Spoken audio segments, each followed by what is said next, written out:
बिस्मिल्लाहिर्रहमानिर्रहीम हामिदन व मुसल्लियन व मुसल्लिमा अम्मा बादु। দূরে কাছে দেশে প্রবাসে যে যেখানে আছেন সকলের প্রতি এই পবিত্র জিলহজ মাসে কুরবানির চাঁদে সকলের প্রতি শুভেচ্ছা মুবারকবাদ। আল্লাহ রব্বুল আলমিনের দরবারে ফরিয়াদ, জিলহজের এই প্রথম 10 রাত 10 দিনের উসিলায় সামনে আসতেছে আইয়ামে উদহিয়া, কুরবানির দিবসসমূহ, আইয়ামে তশরিক, এসব ঈদ উল আজহার বরকতমণ্ডিত রজনী, ঈদ উল আজহার মুবারক দিন, এসব বরকতমণ্ডিত রহমতে পরিপূর্ণ দিবস এবং রজনীসমূহের উসিলায় এই জিলহজ মাস কোরবানির চাঁদের উসিলায় আমাদের সবাইকে, বিশেষ করে যারা সামর্থ্যবান, যাদের উপর কোরবানি ওয়াজিব হয়েছে, সবাইকে আল্লাহর রাস্তায় ইখলাস ও আন্তরিকতার সাথে আল্লাহ রসুলের সন্তুষ্টির নিয়তে কোরবানি আদায় করার এবং এই জিলহজ মাসে ইবাদত বندگی বেশি বেশি করার আল্লাহ যেন তৌফিক দান করেন, এই দোয়া কামনা করছি রব্বুল আলমিনের দরবারে। তবে এখানে সবাইকে স্মরণ রাখতে হবে, কোরবানির উদ্দেশ্য হলো এটা কুরবুন থেকে নৈকট্য অর্জন করা। কোরবানির মহান উদ্দেশ্য হলো আল্লাহ তাআলার নৈকট্য এবং সান্নিধ্য অর্জন করা। কোরআনে মজিদের মধ্যে রব্বুল আলামিন ইরশাদ করেছেন, লা ইয়ানালুল্লাহা লুহুমুহা ওয়ালা দিমাউহা ওয়ালাকিন ইয়ানালুহুত তাকওয়া মিনকুম। সাদাকাল্লাহু মাওলানাল আযীম ওয়া সাদাকা রাসূলুহুন নবিয়্যুল কারীম। এখানে স্পষ্ট ভাষায় রব্বুল আলামিন ইরশাদ করেছেন, আল্লাহর নিকট তোমাদের অর্থাৎ কোরবানি দাতার, কোরবানির পশুর মাংস ও রক্ত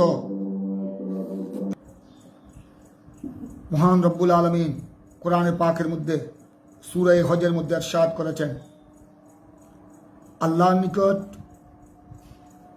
তোমাদের অর্থাৎ কুরবানি দাতার কোরবানির পশুর গোশত এবং রক্ত পৌঁছে না, তার নিকট পৌঁছে একমাত্র তোমাদের তাকওয়া, ওয়ালাকিন ইয়ানালুহুত তাকওয়া মিনকুম।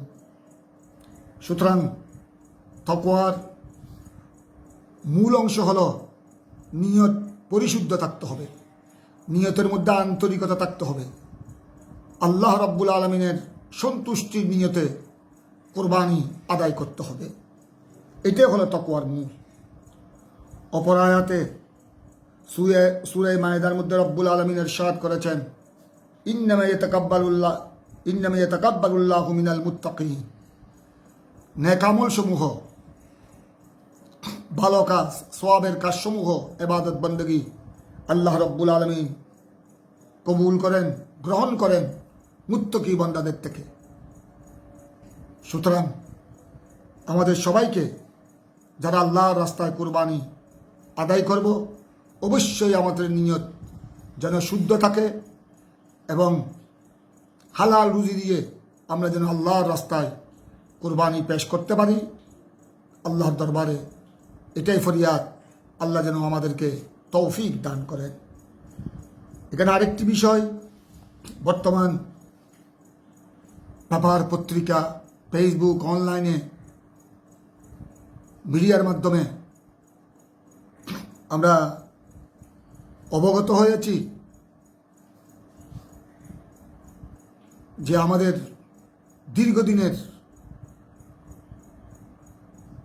অনেক দীর্ঘ সময় থেকে স্কুল কলেজের মধ্যে জেনারেল এডুকেশন, জেনারেল শিক্ষার পাশাপাশি ধর্মীয় শিক্ষা গ্রহণের যে একটা সুযোগ ছিল, এমনকি দশম পর্যন্ত ইসলাম শিক্ষার যে একটা সিলেবাস ছিল, বর্তমান কিছু কিছু মহল ওখানে ষড়যন্ত্রে লিপ্ত হয়েছে ধর্মীয় শিক্ষা তুলে দেওয়ার জন্য। এ ব্যাপারে বিভিন্ন পত্রিকায় লেখালেখি চলছে, ফেসবুকের মধ্যে, অনলাইনের মধ্যে বিভিন্ন নিউজ কভারিং করা হচ্ছে, আমাদেরও দৃষ্টিগোচর হয়েছে। আমি এ বিষয়ে মাননীয় শিক্ষা মন্ত্রণালয়ের দায়িত্ববান শিক্ষামন্ত্রী, শিক্ষা উপমন্ত্রী সহ শিক্ষা সচিব, শিক্ষা মন্ত্রণালয়ের দায়িত্ববানের প্রতি, গণপ্রজাতন্ত্রী বাংলাদেশ সরকারের প্রতি সম্মানের সাথে অনুরোধ করব, এই ধরনের ষড়যন্ত্রে, এ ধরনের চক্রান্তে আপনারা পা দিবেন না। এটা নাস্তিকদের, ইসলাম বিদ্বেষীদের এক মহান ষড়যন্ত্র। কারণ ধর্মীয় শিক্ষা যদি তুলে দেওয়া যায়, তখন এটা বর্তমান স্কুল, কলেজ, ইউনিভার্সিটিতে, শিক্ষা প্রতিষ্ঠানে যেভাবে হানাহানি, রক্তপাত, মারপিট, শিক্ষকের সাথে অশুভ আচরণ, অধ্যক্ষের সাথে যেভাবে বদ আচরণ করা হচ্ছে, অধ্যক্ষ যিনি প্রধান আসনের মালিক, তার সাথে পর্যন্ত যেভাবে বেয়াদবিমূলক আচরণ করা হচ্ছে, তাকে প্রহার করা হচ্ছে, শিক্ষকগণকে লাঞ্ছিত করা হচ্ছে। যদি ইসলামী শিক্ষা সিলেবাস থেকে তুলে দেওয়া যায়, তখন প্রত্যেক শিক্ষা প্রতিষ্ঠান রণাঙ্গনে পরিণত হবে। কারণ ধর্মীয় শিক্ষার জ্ঞান না থাকলে কোনোদিন ছাত্র ছাত্রীর মধ্যে ইনসানিয়ত, মানবতা এবং সুন্দর ব্যবহার এবং সুআচরণ এবং বড়জনকে কিভাবে শ্রদ্ধা করতে হয়, ছোটজনকে কিভাবে স্নেহ করতে হয়, গুরুকে, শিক্ষক, মা বাবাকে, মুরব্বীদেরকে কিভাবে সম্মান করতে হয়, এবং সমাজের সাথে, বন্ধু বান্ধবের সাথে, আত্মীয় স্বজনের সাথে, পাড়া প্রতিবেশীর সাথে কিভাবে একে অপরের সাথে সামাজিক যোগাযোগ রক্ষা করতে হয়, আন্তরিকতার সাথে ব্যবহার করতে হয়, এ সমস্ত শিক্ষা থেকে ছাত্র ছাত্রীরা বঞ্চিত হয়ে যাবে।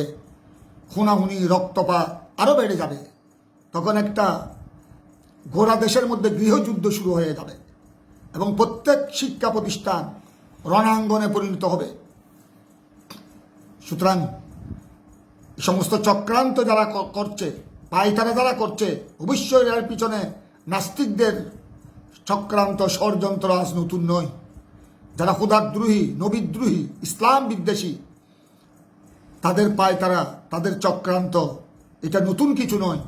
সুতরাং এ ব্যাপারে সবাইকে বাংলাদেশ সরকার, শিক্ষা মন্ত্রণালয় এবং প্রতিটি শিক্ষিত সমাজ, প্রতিটি দায়িত্ববান ব্যক্তিকে সোচ্চার হতে হবে এবং এদিকে দৃষ্টি রাখতে হবে। এই ধরনের কোনো চক্রান্ত, কোনো ষড়যন্ত্র যেন আমাদের দেশে সৃষ্টি না হয়, একটা অশুভ পরিস্থিতি যেন সৃষ্টি না হয়, এদিকে সরকার এবং জনসাধারণকে সুদৃষ্টি রাখার জন্যে আমি অনুরোধ করছি। এবং প্রতিটি শিক্ষা প্রতিষ্ঠান, বিশেষ করে আহলে সুন্নাত ওয়াল জামাত, গৌসিয়া কমিটি বাংলাদেশ, ধর্মীয় যত সংস্থা রয়েছে, রাজনৈতিক, অরাজনৈতিক, বাংলা ইসলামী ছাত্র সেনা এবং প্রত্যেক তরিকত ভিত্তিক দরবারের যারা শাহজাদা, দরবার পরিচালনা কমিটি, সবাইকে এই বিষয়ে সোচ্চার হওয়ার জন্যে এবং সুদৃষ্টি রাখার জন্যে অনুরোধ করছি, যাতে নাস্তিক, খোদাদ্রোহী, নবীদ্রোহী, ইসলাম বিদ্বেষীদের এই চক্রান্ত যেন আমাদের দেশে বাস্তবায়ন করা না যায়, এ ব্যাপারে সবাইকে বলিষ্ঠ পদক্ষেপ গ্রহণ করতে হবে। এ ব্যাপারে এই বিষয়ে সবাইকে ভূমিকা রাখতে হবে। এটা আমাদের উপর ইমানি দায়িত্ব, নৈতিক দায়িত্ব। নতুবা আমাদের ছেলেমেয়ে, ছাত্র ছাত্রী, স্কুল কলেজের লাখো লাখো ছাত্র ছাত্রীর জীবন ধ্বংস হয়ে যাবে। এ ব্যাপারে আমি সকলের শুভবুদ্ধি কামনা করছি, সরকারের সুদৃষ্টি, সুনজর কামনা করছি। এখানে যেহেতু এটা কোরবানির চাঁদ, হজের মাস, কয়েকদিন পরে আমরা আল্লাহর রাস্তায় কোরবানি পেশ করব। এ বিষয়ে বেশ কিছু প্রশ্ন এসেছে ফেসবুকে, অনলাইনে। এই প্রশ্নগুলো আপনাদের সামনে তুলে ধরবে আমার আজিজ মৌলানা বুরহানুদ্দিন।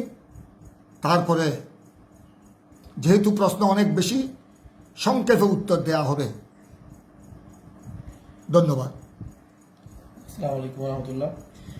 মনিরুল ইসলাম শিকদার এক ভাই প্রশ্ন করেছেন, হুজুর, আমার ছেলের বয়স 11 বছর, কুরবানির গরুতে কারোর সাথে শরীক হয়ে ছেলের আকিকা দেওয়া যাবে কিনা? ধন্যবাদ। আপনার উপর যদি কুরবানি ওয়াজিব হয়ে যায়, যারা সামর্থ্যবান, যারা কুরবানির দিন হলো জিলহজের 10, 11, 12 তারিখ সূর্য অস্ত যাওয়ার আগ পর্যন্ত আল্লাহর রাস্তায় কুরবানি আদায় করা যায়। এই কুরবানির দিনসমূহে যারা নেশাব পরিমাণ সম্পদের মালিক, তাদের উপর কুরবানি ওয়াজিব। আপনার ওয়াজিব কুরবানি আদায় করে আপনার ছেলের পক্ষ থেকে আকিকা আদায় করতে পারবেন। আকিকা আদায় করা এটা সুন্নাত, অনেক সওয়াব আপনি আদায় করতে পারবেন। ধন্যবাদ। তাহসান বাবু এক প্রশ্ন করেছেন, কোনো ব্যক্তি একই পশুতে নিজের আকিকা ও নিজের কুরবানি দিতে পারবে কিনা? পারবে। ধন্যবাদ। কোরবানির সাথে আকিকা আদায় করা যায়। মোহাম্মদ আহমদ রেজা, হুজুর আসসালামু আলাইকুম, কুরবানি দেওয়ার জন্য গয়াল জায়েজ কিনা?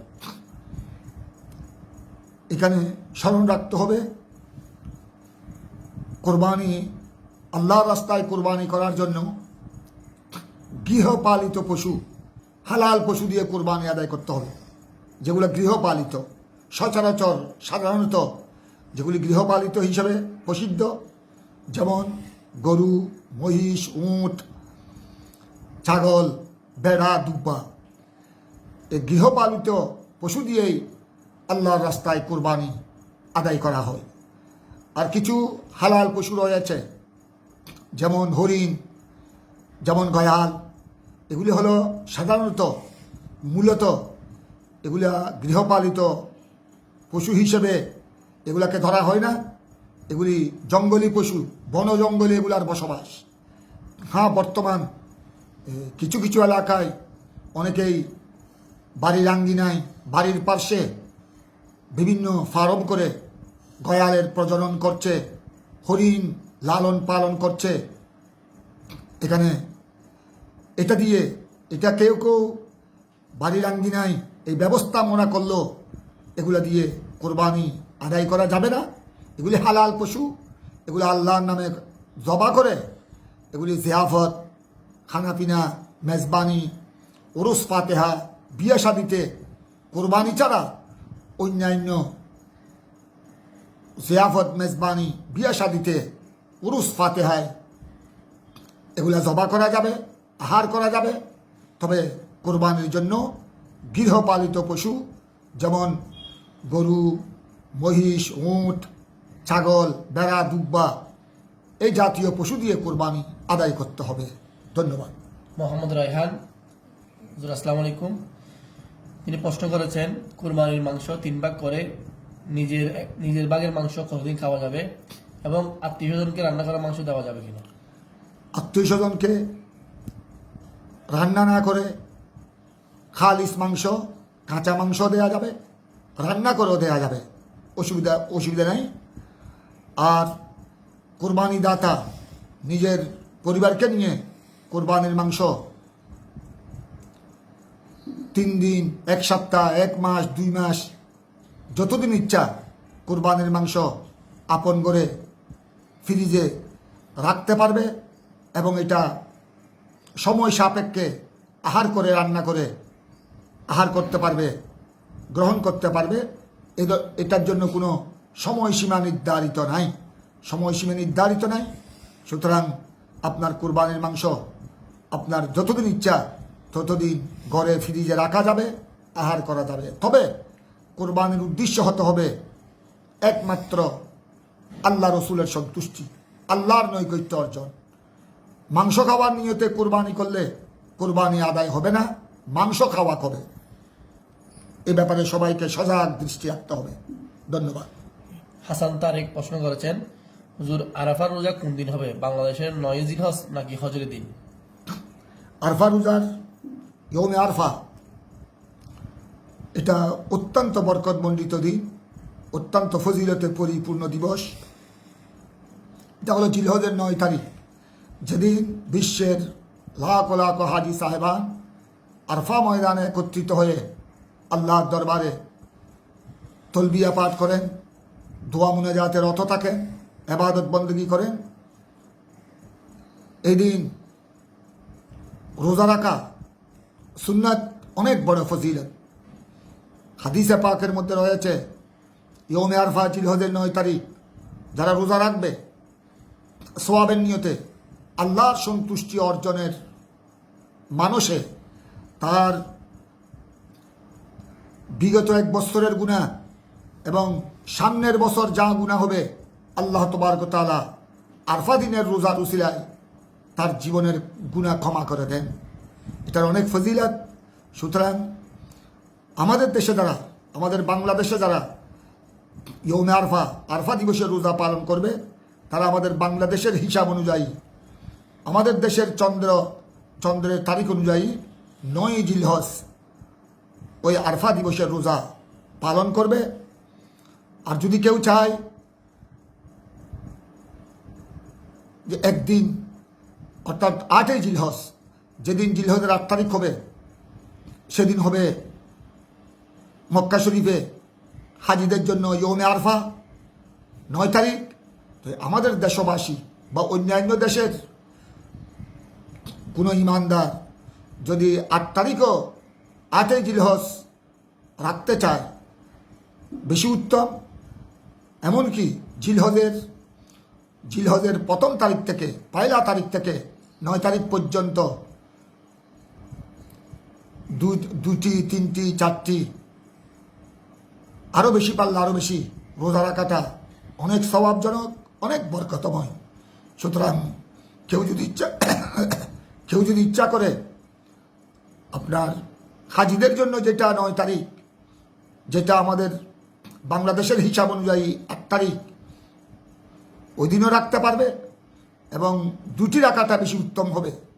জিলহজের 8 এবং 9 তারিখ আরও বেশি উত্তম হবে, আরও বেশি সওয়াব হবে।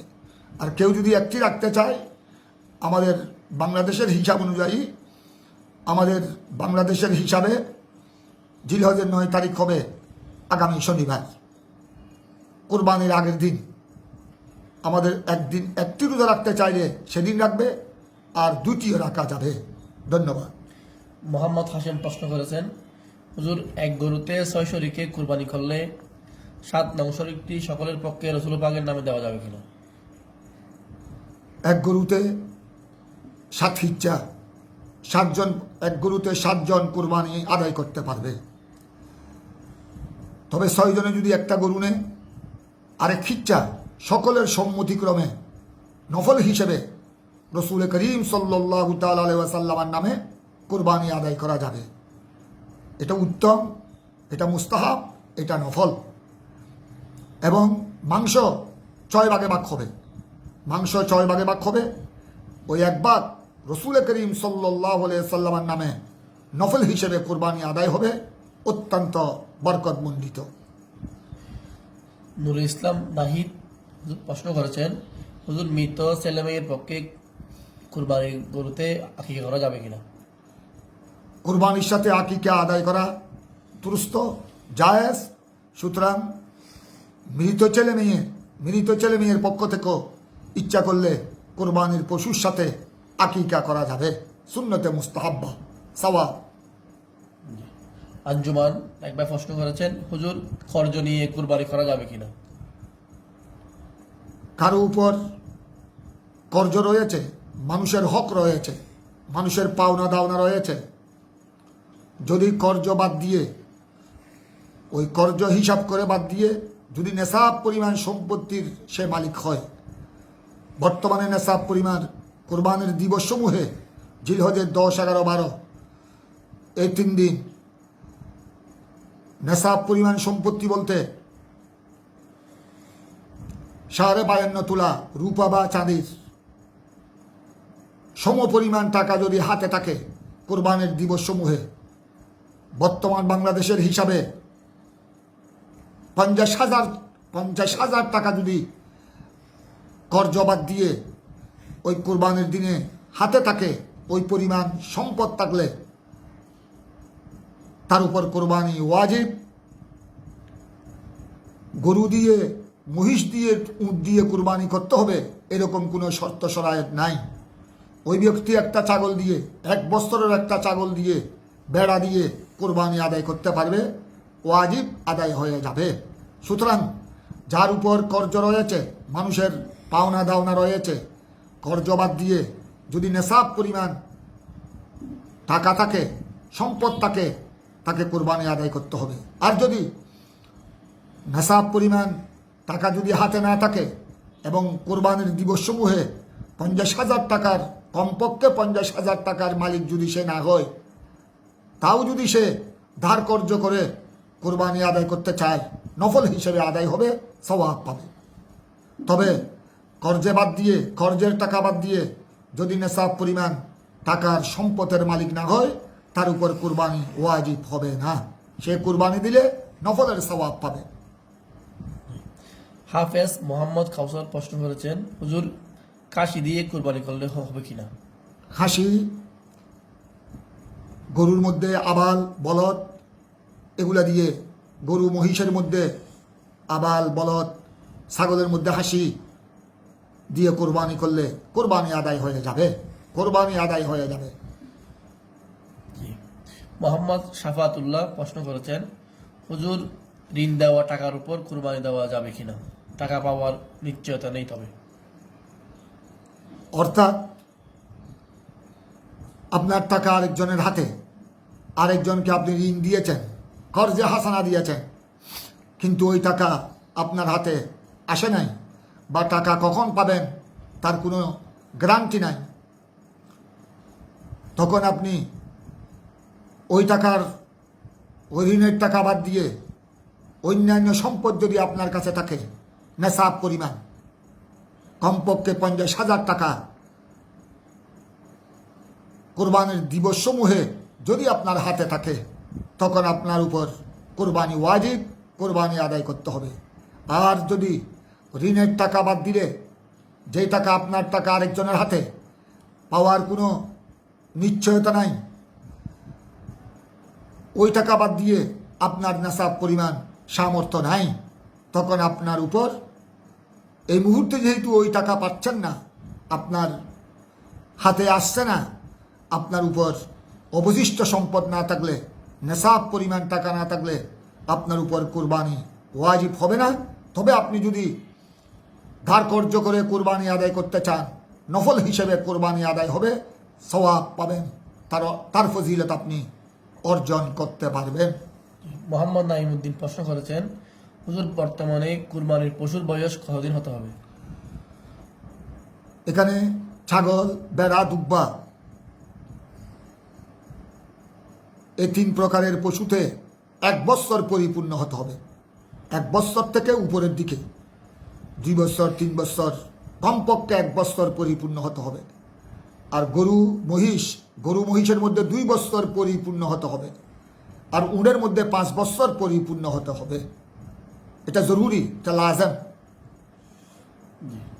ধন্যবাদ। মোহাম্মদ শিহাম প্রশ্ন করেছেন, কুরবানিতে মৃত ব্যক্তির নাম দেওয়া যাবে কিনা? মা বাবা তো ভাই বোন পরিবারের যে কারণ। যার উপর জীবিত ব্যক্তি, যার উপর কুরবানি ওয়াজিব হয়েছে, নেশাব পরিমাণ সম্পদের মালিক, তার পক্ষ থেকে কুরবানি আদায় করা ওয়াজিব। তিনি যদি একটি গরু দিয়ে কুরবানি করেন, তখন নিজের ওয়াজিব কুরবানি আদায় করে সেখানে একটা কুরবানির মধ্যে 7 জন পর্যন্ত কুরবানি আদায় করা যায়।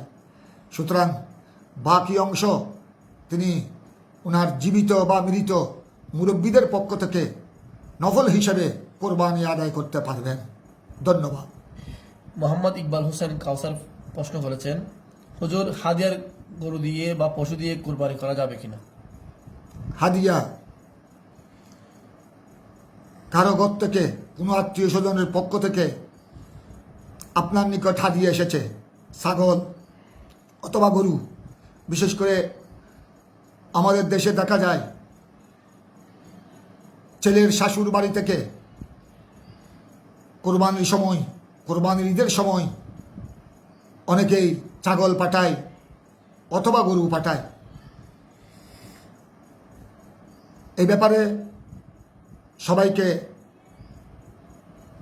স্মরণ রাখতে হবে, যদি এই ব্যাপারে জোর করে দাবি করে ছেলের শাশুর পক্ষ থেকে যদি কোরবানির ঈদে গরু ছাগল দাবি করে যদি নেয়, এটা জুলুম থেকে খালি নয়, এটা হবে অবিচার, এটা হবে জুলুম।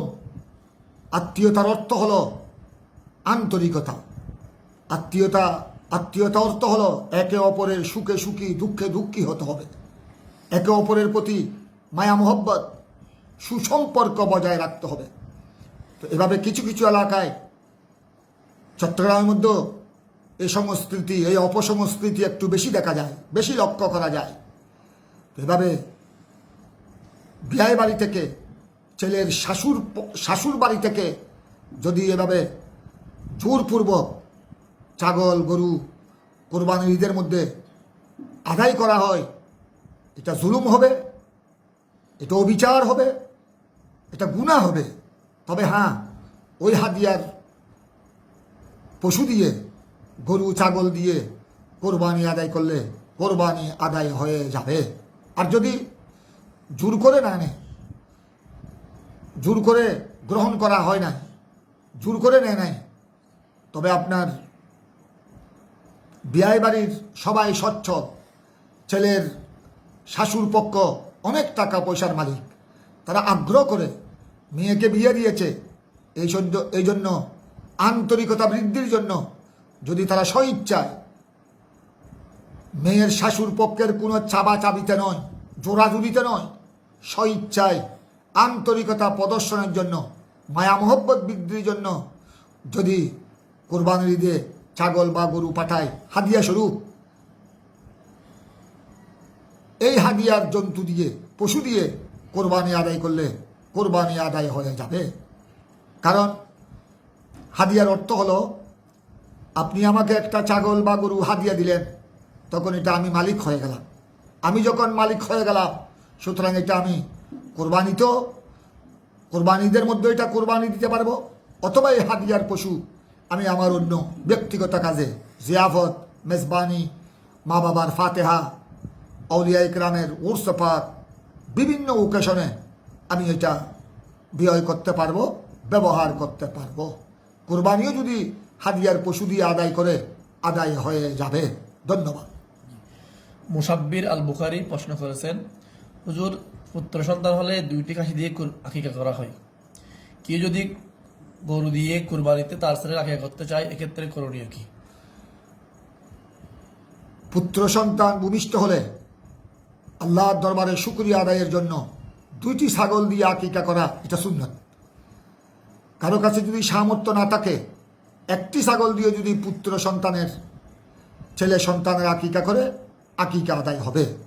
তবে পুত্র সন্তানের পক্ষ থেকে 2টি ছাগল আর কন্যা সন্তানের পক্ষ থেকে 1টি ছাগল দিয়ে আকিকা করা, এটা সুন্নাত।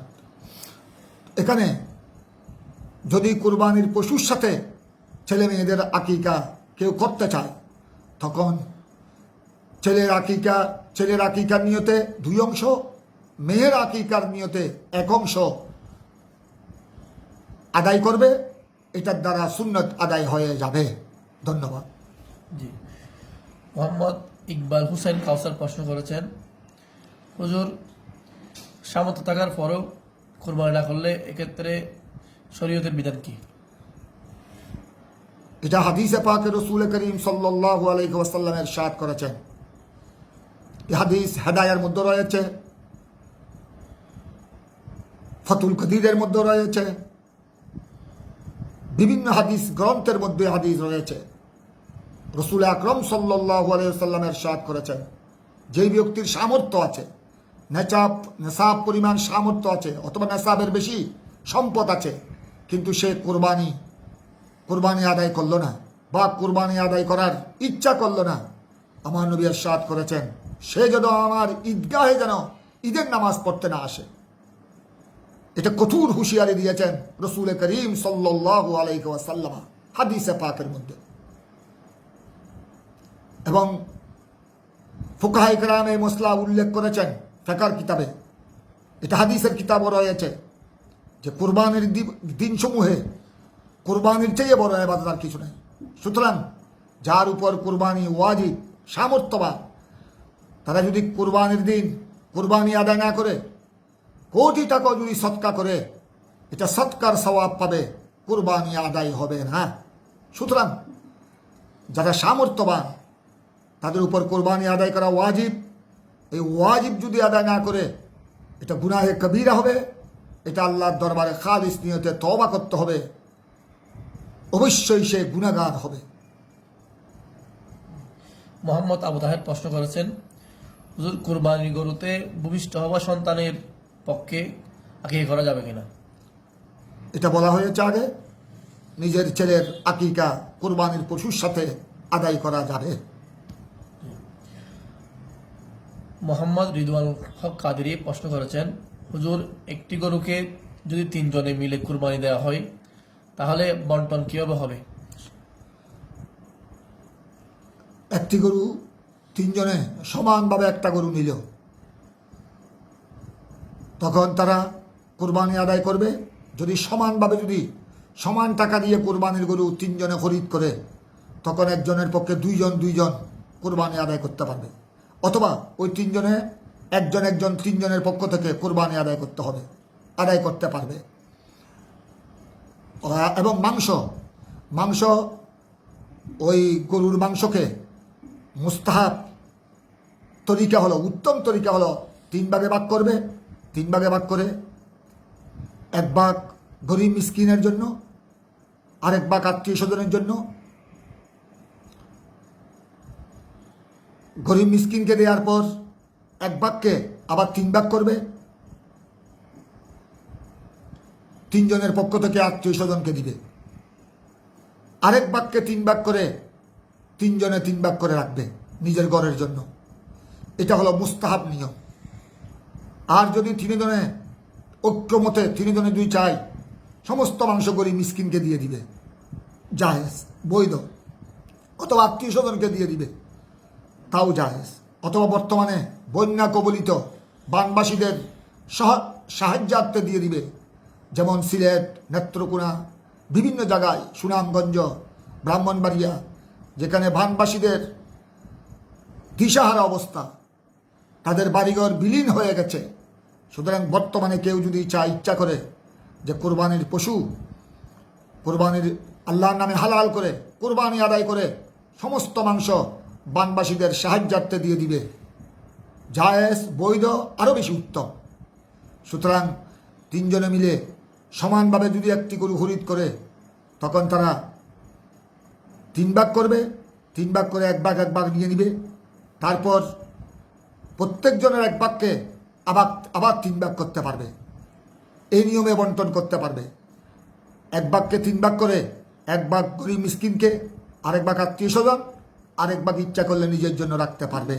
এটা হল উত্তম তরিকা। অথবা সম্পূর্ণ মাংস গরিব মিসকিনকে দিতে পারবে। ধন্যবাদ।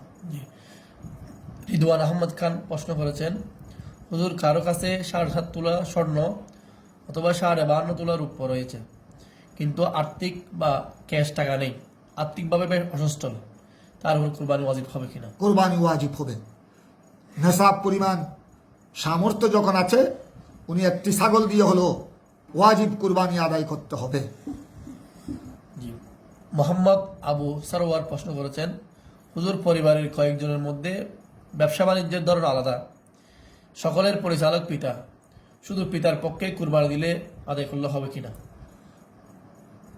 পরিবারের সদস্যরা যদি একাধিক, যেমন এক ঘরের মধ্যে 5 ভাই রয়েছে বা 6 ভাই আছে, সবাই ব্যবসা বাণিজ্য করে, যদিও ব্যবসার ধরন আলাদা আলাদা, সবাই বৈধ পন্থায় রুজি রোজগার করে এবং সবাই নেশাব পরিমাণ সম্পদের মালিক, তখন সকলের পক্ষ থেকে একটি গরু নিয়ে 5 জন বা 6 জন যারা রুজি রোজগার করে, যারা নেশাব পরিমাণ সম্পদের মালিক, তাদের পক্ষ থেকে কোরবানি আদায় করা ওয়াজিব। আর যদি একটা গরুতে 1 অংশ 2 অংশ বাকি থাকে, নিজের মাতা পিতার পক্ষ থেকে নফল হিসেবে আদায় করতে পারবে, যদিও মাতা পিতা নেশাব পরিমাণ সম্পদের মালিক না হয়, তাদের পক্ষ থেকে নফল হিসেবে আদায় করতে পারবে। তবে যারা উপার্জন করে, যারা সম্পদের মালিক, নেশাব পরিমাণ সামর্থ্য যাদের রয়েছে, তাদের পক্ষ থেকে কোরবানি আদায় করা ওয়াজিব। জি। জয়নাল আবেদিন প্রশ্ন করেছেন, হুজুর, সম্প্রতি এক বক্তার মুখে শুনলাম কুরবানির গরুকে 7 ভাগে 7 জনের নামে দেওয়া যাবে না, এটা কি সঠিক কিনা? এটা মিথ্যা, এটা বানাওয়াট, এটা সম্পূর্ণ ভিত্তিহীন।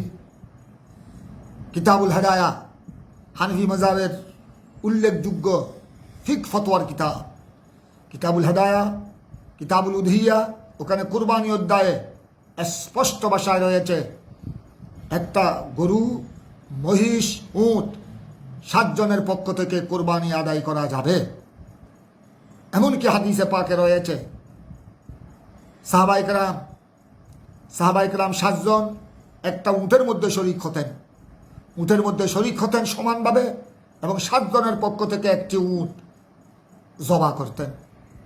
এবং হাদিসে পাকের মধ্যে আমার প্রিয় নবী ইরশাদ করেছেন যে গরু আর উট আনসাবাতিন, গরু আর উট 7 জনের পক্ষ থেকে কোরবানি আদায় হবে। সুতরাং একটা গরুতে 7 জন শরীকদার সমানভাবে খরিদ করে, এটা 7 জনের পক্ষ থেকে কোরবানি আদায় করলে কোরবানি আদায় হবে নিঃসন্দেহে। ধন্যবাদ। মোহাম্মদ আলামিন প্রশ্ন করেছেন, হুজুর, কুরবানি কবুল না হওয়ার কারণগুলো কি কি? কুরবানি যদি নিয়ত শুদ্ধ না হয়, যেখানে সূরা হজের আয়াত আমি পূর্বে পড়েছিলাম, তেলাওয়াত করেছিলাম, আল্লাহ রাব্বুল আলামিন সূরা হজের মধ্যে স্পষ্ট ঘোষণা দিয়েছেন, আল্লাহর নিকট কুরবানির পশুর মাংস আর রক্ত পৌঁছে না, একমাত্র তোমাদের অর্থাৎ কুরবানি দাতার তাকওয়া পৌঁছে। তার মানে নিয়ত শুদ্ধ হতে হবে। যার কুরবানি দাতার নিয়ত যদি শুদ্ধ না থাকে, মাংস খাওয়ার নিয়ত যদি থাকে, তখন ওই কুরবানি আল্লাহর দরবারে কবুল হবে না। আর যার উপার্জন শুদ্ধ নয়, যার কাছে হালাল ব্যবসা নাই, হালাল উপার্জন নাই, অবৈধ পন্থায় উপার্জন করে সুদ ঘুষের টাকা দিয়ে কোরবানি করলে এই কোরবানি আদায় হবে না।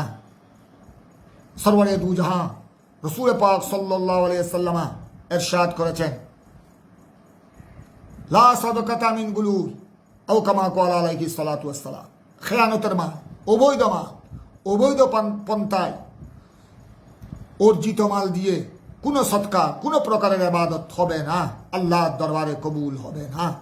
সুতরাং বরং এটা হবে, এসব সুদ ঘুষ অবৈধ পন্থায় অর্জিত মাল দিয়ে যদি আল্লাহর রাস্তায় কোরবানি করা হয়, এটা এক প্রকার ইস্তেহজা বিদ্দিন, ইস্তেহজা বিল্লাহ, আল্লাহর সাথে ঠাট্টা করা, দিন ধর্মের সাথে ঠাট্টা করা সমতুল্য।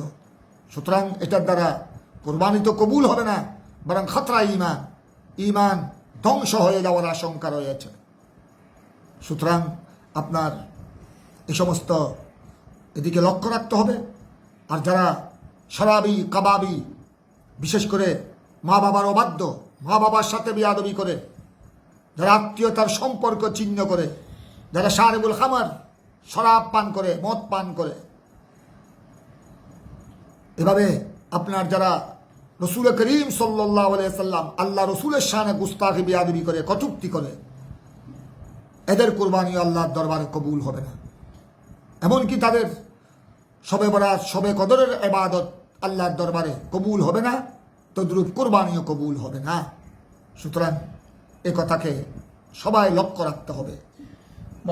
মোহাম্মদ মুবিন প্রশ্ন করেছেন, কুরবানির পশুর নাড়ি বুড়ি খাওয়া যাবে কিনা? এ ব্যাপারে আমরা বিস্তারিত লিখেছি। মাসিক তর্জুমানে আহলে সুন্নাত, আঞ্জুমানে রহমানী আহমদিয়া সুন্নিয়া ট্রাস্ট, চট্টগ্রাম থেকে প্রকাশিত। তর্জুমানের বয়স এখন নিয়মিত প্রকাশনার বয়স 42 বছর, এই বছর সহ 43 বছর। দীর্ঘ সময় ধরে মাসিক তর্জুমান জনসাধারণের খেদমতে আছে, অসংখ্য পাঠকদের খেদমতে আছে। ওখানে প্রশ্ন উত্তরের মধ্যে আমি গুণেগার, বিগত সংখ্যায়ও উত্তর দিয়েছি, এই সংখ্যার মধ্যেও আপনারা পাবেন নারী বুড়ির ব্যাপার, যেটাকে আমরা ভাড়াল বলি, উজরি নারী বুড়ি। এই ব্যাপারে আমরা ফুকাহায়ে কেরামের দুটি অভিমত আমাদের সামনে এসেছে। সৈয়দুল ইমামে আলা হযরত শাহ আহমদ রাদা ফাজিল বেলবি রহমতুল্লাহ আলাইহি, উনি ফতোয়ায়ে রাজবিয়া শরীফে আল্লাহ তাআলা নববিয়া ফিল ফাতাওয়া রাজবিয়াতে উনি বিস্তারিত আলোচনা করেছেন। উনি হাদিস শরীফ, হাদিসে পাক এবং ফুকাহায়ে কেরামের অনেক উদ্ধৃতির উপর ভিত্তি করে উনি স্পষ্ট ভাষায় বলেছেন, কুরবানির পশু এবং হালাল পশু জবা করার পর 22টি অঙ্গ রয়েছে যেগুলি আহার করা মাকরুহে তাহরিমা। তার মধ্যে একটি হলো নারী বুড়ি, উজরি। এই একটি অভিমত আমরা দেখি। এ ব্যাপারে হজরতে মুফতি জালালউদ্দিন আমজরি তিনিও ফতোয়ায়ে ফাইজুর রসুলের মধ্যে এই মসলা উল্লেখ করেছেন, নারী বুড়িকে মাকরুহে তাহরিমার মধ্যে অন্তর্ভুক্ত করেছেন। এই ব্যাপারে উপমহাদেশের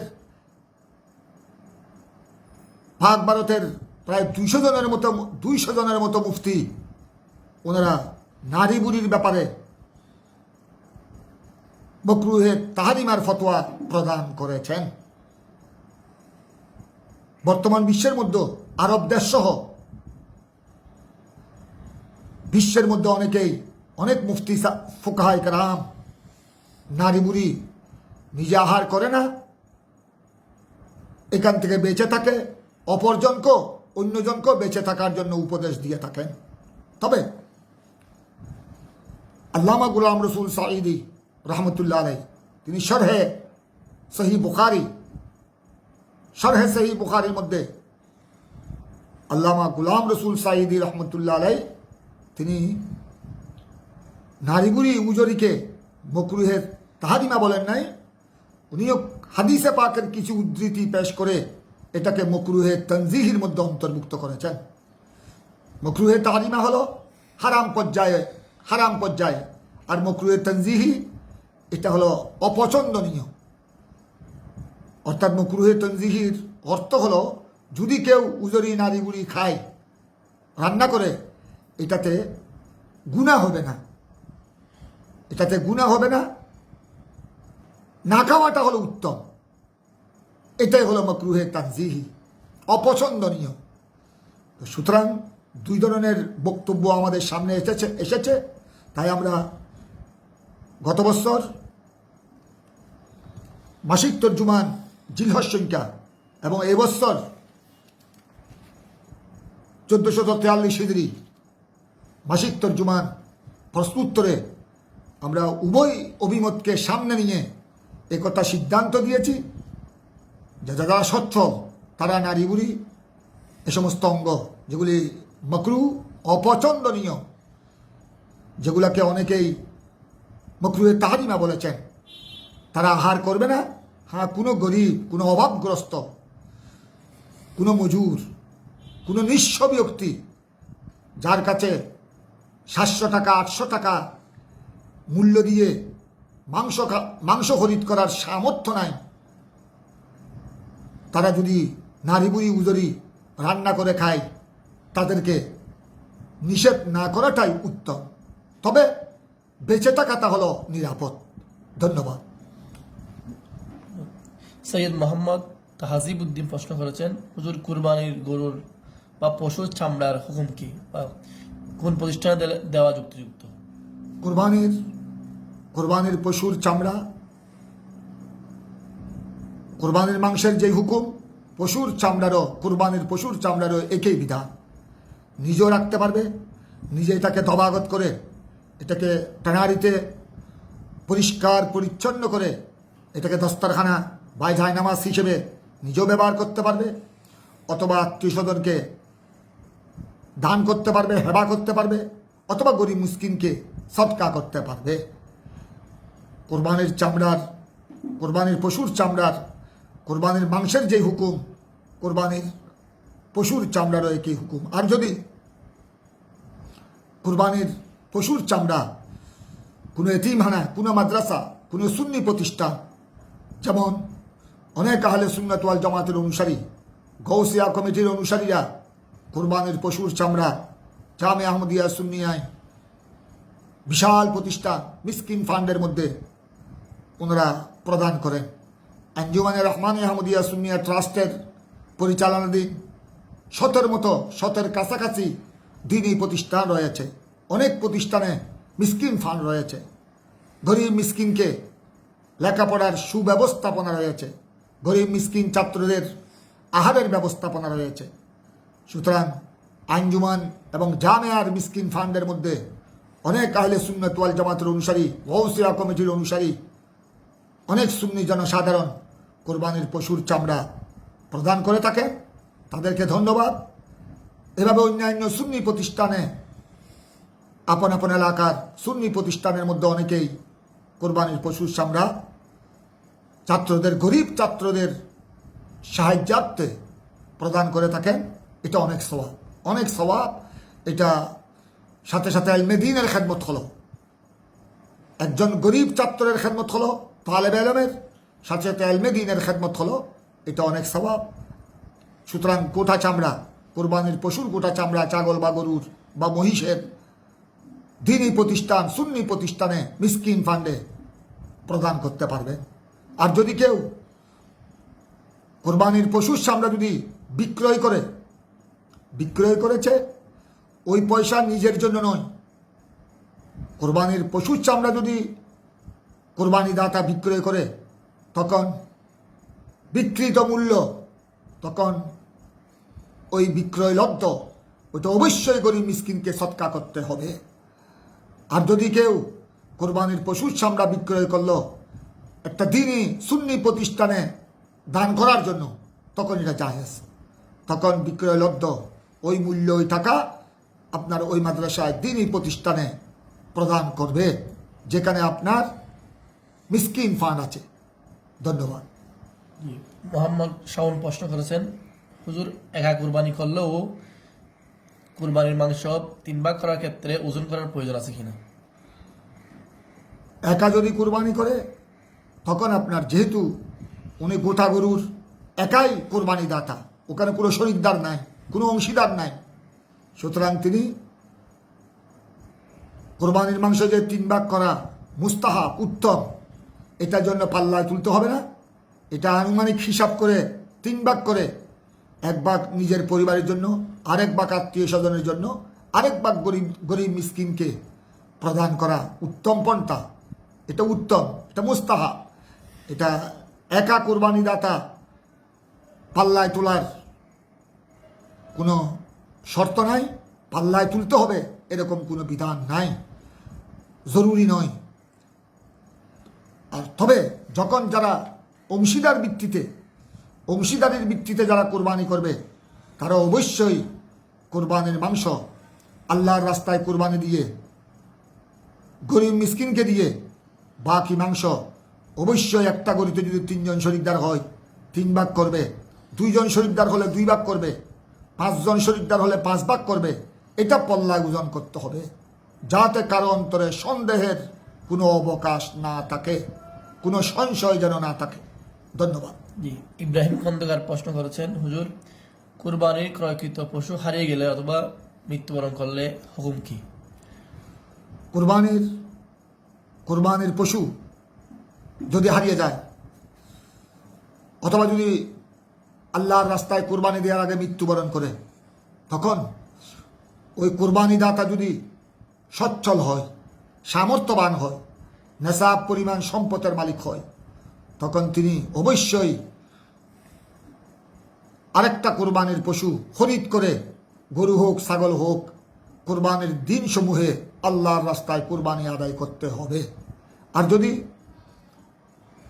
যে কুরবানির পশু হারিয়ে গেল বা মৃত্যুবরণ করলো, তা কুরবানি দাতা যদি গরিব হয়, অভাবগ্রস্ত, নেশাব পরিমাণ সম্পদের মালিক নয়, তারপরে নফল হিসেবে ওনার একটা আশা ছিল আল্লাহর রাস্তায় কুরবানি করবে, সোয়াবের নিয়তে খরিদ করেছিল। এখন ওটা যখন মরে গেছে বা হারিয়ে গেছে, ওনার উপর আর কুরবানি, যেহেতু উনি নেশাব পরিমাণ সম্পদের মালিক নয়, সুতরাং যেটার উপর কুরবানি করার নিয়ত করেছিল ওটা যখন হারিয়ে গেছে, ওটা যখন মৃত্যুবরণ করেছে, ওই গরিবের উপর, অসচ্ছল ব্যক্তির উপর আরেকটা কুরবানির জন্তু খরিদ করা, ছাগল বা গরু, ওয়াজিব নয়। তিনি আরেকটি প্রশ্ন করেছেন যে কুরবানির জন্য ক্রয়কৃত পশু জবাই করার পর পেটে বাচ্চা থাকলে অথবা জবাইয়ের পূর্বে যদি বাচ্চা প্রসব করে, এক্ষেত্রে ওই পশুর হুকুম কি হবে? কুরবানির নিয়তে জবাকৃত পশুর পেট থেকে যদি বাচ্চা পাওয়া যায় এবং ওই বাচ্চা যদি জীবিত থাকে, জীবিত পাওয়া যায়, ওটাকেও আল্লাহর রাস্তায় কুরবানি করবে, আল্লাহর নামে কুরবানি করবে। ওটা বিসমিল্লাহ আল্লাহু আকবার বলে জবা করবে, কুরবানির নিয়ত করবে। আর যদি কোরবানির নিয়তে পশু খরিদ করার পর কোরবানির আল্লাহর নামে কোরবানি দেওয়ার আগে বাচ্চা প্রসব হলো, ওটা যদি জীবিত পাওয়া যায়, তখন ওটাও কোরবানির দিন আল্লাহর নামে জবা করবে। এটাই হলো শরীয়তের বিধান। সবাইকে ধন্যবাদ। আপনারা যারা প্রশ্ন করেছেন আপনাদেরকেও ধন্যবাদ।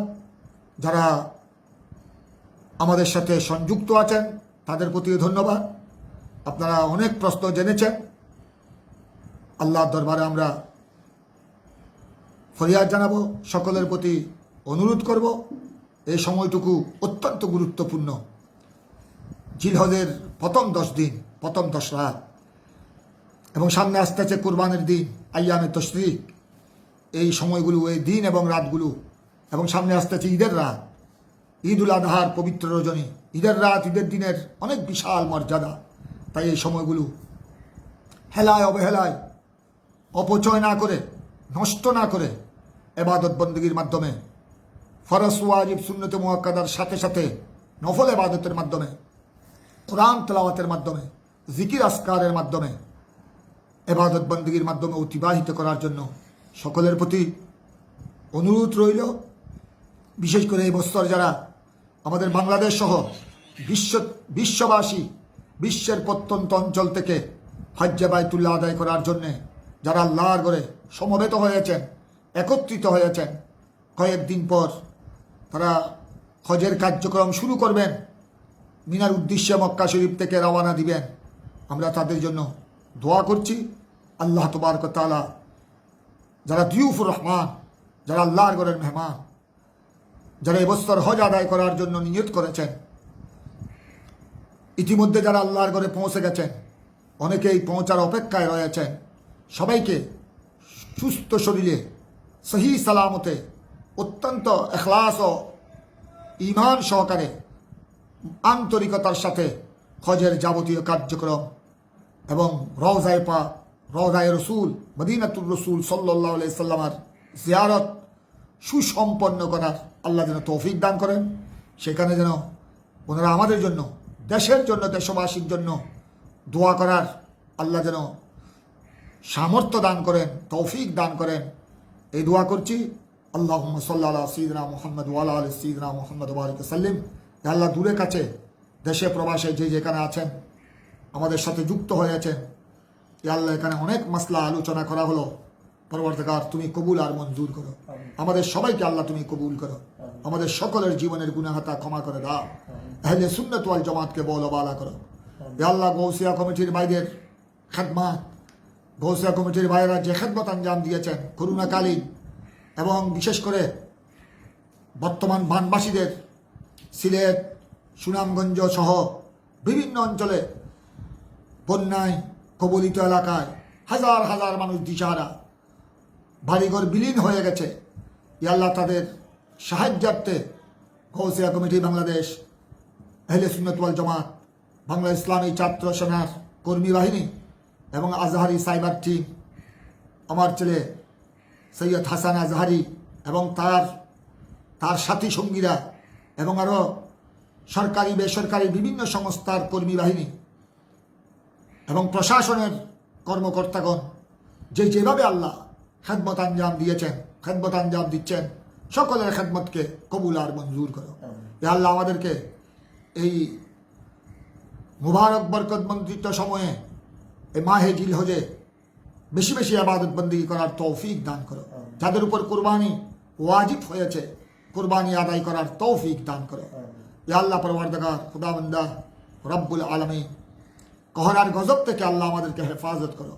ইয়া আল্লাহ, বন্যা থেকে, বন্যা, সাইলান, প্লাবন, তুফান, গর্কি, জলজলা, ভূমিকম্প, যাবতীয় গর্দিশাত, কহর গজব থেকে আমাদের দেশবাসীকে, বিশ্ববাসীকে আল্লাহ তুমি হেফাজত করো। বর্তমানে যারা বন্যায় কবলিত বানবাসী, আল্লাহ তাদেরকে সাহায্য করো। তাদেরকে আল্লাহ বন্যা থেকে, কহরার গজব থেকে আল্লাহ তুমি নাজাত দান করো। ইয়া আল্লাহ পরওয়ারদিগার, আমরা তোমার দরবারে রহমতের ভিক্ষা চাই, কহরার গজব থেকে পানা চাই। ইয়া আল্লাহ, যারা বিভিন্ন রোগে আক্রান্ত সবাইকে আল্লাহ শেফা এবং সুস্থতা দান করো। আমাদের থেকে যারা ইতিমধ্যে বিদায় নিয়ে গেছেন, পরওয়ারদিগারে আলম, আমার ছেলে হাসান আজহারির আম্মা দুনিয়ার থেকে বিদায় নিয়ে গেল। আমার আজিজ মৌলানা ডক্টর জিয়াউল হক, জামিয়া আহমদিয়া সুন্নিয়ার অনার্স বিভাগের শিক্ষক, আরও ইতিমধ্যে যারা আমাদের থেকে বিদায় নিয়ে গেল, আমাদের মা বাবা সহ, আমাদের দাদা দাদি, আমাদের উস্তাদ, আমাদের আসাতিজা কেরাম, আমাদের পীর ভাই পীর বোন, আহলে সুন্নাত ওয়াল জামাতের অনুসারী, গৌসিয়া কমিটির অনুসারী, আল্লাহ যারা যারা দ্বীনের খেদমত করে সিলসিলার শরীয়ত তরিকতের আহলে সুন্নাত ওয়াল জামাতের ইসলামের দেশের খেদমত করে দুনিয়ার থেকে বিদায় নিয়ে গেছেন, সকলের জীবনের গুনাহাতা ক্ষমা করে প্রত্যেকের কবরকে বেহেশতের বাগানে পরিণত করে দাও। আমাদের ভাই বেরাদর যেখানে আছে দেশে প্রবাসে, ইয়া আল্লাহ সবাইকে তোমার আমানতে হেফাজতে কবুল করো। সকলের বলা মুসিবত দফা করে দাও। সবাইকে হালাল রুজির মধ্যে কোটি কোটি বরকত দান করো। হারাম থেকে আল্লাহ, হারাম উপার্জন থেকে আমাদের সবাইকে হেফাজত করো। আল্লাহুম্মা সাহিল ইয়া ইলাহি আলাইনা কুল্লা সওয়াবিন বিহুরমতি সাইয়্যিদুল আবরার। আল্লাহ আমার হুজুর কিবলা আলম শাহ ফাআল সৈয়দনা তাহের শাহ সাহেব কিবলা, পীর সাবর শাহ সাহেব কিবলা, মাই সাহেবা কিবলা, আরও যারা যারা আল্লাহ আমাদের উলামায়ে আহলে সুন্নাত যারা বিভিন্ন রোগে আক্রান্ত, আমাদের আল্লাহ প্রেমিক, রসুল প্রেমিক, অলি প্রেমিক, যারা বিভিন্ন রোগে আক্রান্ত, কঠিন রোগে আক্রান্ত, সবাইকে শাফা এবং সুস্থতা দান করো। সাল্লাল্লাহু সাল্লাম আলা নবী করিম ওয়া আলিহি ওয়া সাহবিহি আজমাইন বিরহমাতিকা ইয়া আরহামার রাহিমিন।